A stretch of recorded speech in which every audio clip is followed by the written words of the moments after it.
यो मुर्गियाबाट चाहिँ पारी पसल जाने सर्टकट बाटो हो। अब यताबाट म बारी खेत जाँदैछु है त पारी पसलतिर। यता दुई साइडमै गाउँबारी हो। यो पर प्लटिङ गरेर घर बनाएका छन् त्यता परपट्टि। हरियाली छ, राम्रो छ, राम्रो ठाउँ छ, शान्त एरिया है। हामी प्राय जस्तो सर्टकट बाटो नै हिँड्छौँ। पिच बाटो छ तर उता घुमेर जानुपर्छ, अलि पर टाढा पर्छ। त्यसकारण हामी सर्टकट खेतबारी हिँड्छौँ। यो खेतबारीको बाटो हो। खेतबारीमा पनि दुईतिर बाटो बनाएका छन्। एउटा चाहिँ तेर्सो आएको छ, एउटा चाहिँ ठाडै उता माथिबाट तल झरेको सिधै, अनि आएर एउटैमा मिल्छ। फेरि तल गएपछि फेरि दुईवटा बाटो छ, बाटो छन्, जता बाटो बनाएको छन् अहिले। अब म यताबाट लेफ्टतिर लाग्छु, यता माथिपट्टि हो, यो चाहिँ तेर्सो बाटो उता आएको छ, यताबाट जान्छु अब म। मान्छे हिँड्ने यो प्लटिङको रोड हो।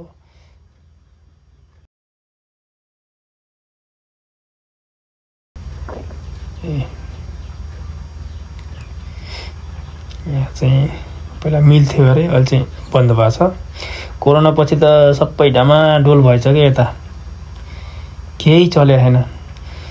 त अगाडि कुखुरो फर्म थियो, सबै कुखुरा चाहिँ मरेछन्, घाटामा गएछ। अहिले चाहिँ च्याउ खेती गरेछ अगाडिपट्टि, सिधै बाटोको अगाडिपट्टि देखेछ एउटा टिन लागेको घर, त्यहाँ चाहिँ अहिले च्याउ खेती गर्दो रहेछ। अर्घाँचीबाट आएको रहेछ एउटा मान्छे। यतापट्टि हो यो रोड चाहिँ। अब म यहाँ गएर सिधा रोडमा निक्लिन्छु। यो रोड चाहिँ उता बुद्धनगरतिर जान्छ अरे, यता रिङ रोड हो। यो खोलो तरेर सट्ट खोलो तरेर बालापुर हुँदै बुद्धनगरतिर कता निस्किन्छ अरे, म चाहिँ गएको छैन, भन्छन् त्यसो। यो चाहिँ पोखरी हो, पहिला चाहिँ पुरा यसमा माछा राखेको थियो। बर्सातको टाइममा माछा सबै बाहिर गएको थियो अरे, अनि त्यहाँ चाहिँ बन्द गरेर अहिले चाहिँ त्यत्तिकै राखिरहेको थियो, घाँस उम्रिरहेको छ। पुरै घाटा खायो अरे यसमा नि। अब चाहिँ लाग्यो पैदल हिँडिरहेको छु। मलाई नि भयो 10-15 दिन जति भयो सर्दी जुखामले हुरुक्क पार्या, सन्चै हुँदैन बा। घरेलु उपचार भइरह, मेडिकलको अङ्ग्रेजी दबाई कति खाइहाल्नु भनेर खाइए छैन। यता परपट्टि उता गाविसतिर वार्ड नम्बर, यता वार्ड छ क्या हाम्रो 3 नम्बर वार्डको भवन छ त्यता। अब चाहिँ म रोडमा निस्किसकेँ है। बाटो राम्रो छ, हिँड्ने बाटो भयो भने राम्रो छ।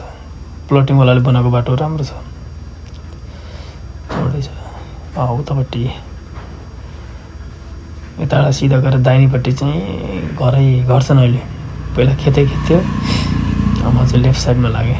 यहाँबाट यो बाटो पर देखिएन है, मैले क्यामेरा माथि लान्छु है त। त पर चाहिँ ब्याडमिन्टन क्लब गरेँ, जाँदैछु त्यतै जाँदैछु म, राम्रो देखाउँछु अहिले त्यहाँ। यो यतापट्टि पहिले यहाँ टी स्टल जस्तो बनाएको थियो अरे, चलेन चाहिँ, खै घर बनाएको हो कि क्यान्टिन बनाएको थाहा छैन। अटो पनि योबाट अटो पनि खुब चल्छन्, एकदम बिजी रहेछ। यहाँ चाहिँ ब्याडमिन्टन जो पनि खेल्न पाउने अरे, 100 रुपियाँ लिन्छ अरे एकजनाको, एउटा गेम खेल्नु जाने। बिहान र साँझ चाहिँ मान्छे टन्नै हुन्छन् यहाँ ब्याडमिन्टन खेल्ने। रमाइलो छ अहिले त, पुरै रमाइलो छ। मलाई खोलो पनि पहिला उतापट्टि थियो, उतापट्टि कुनाबाट बग्थ्यो, अहिले त यो साइडमा आएछ। पल्लो साइडमा चाहिँ घाँस उम्रिरहेको छ। अहिले म देखाउँछु त्यता नि जाँदैछ। ब्याडमिन्टन क्लब हो यो चाहिँ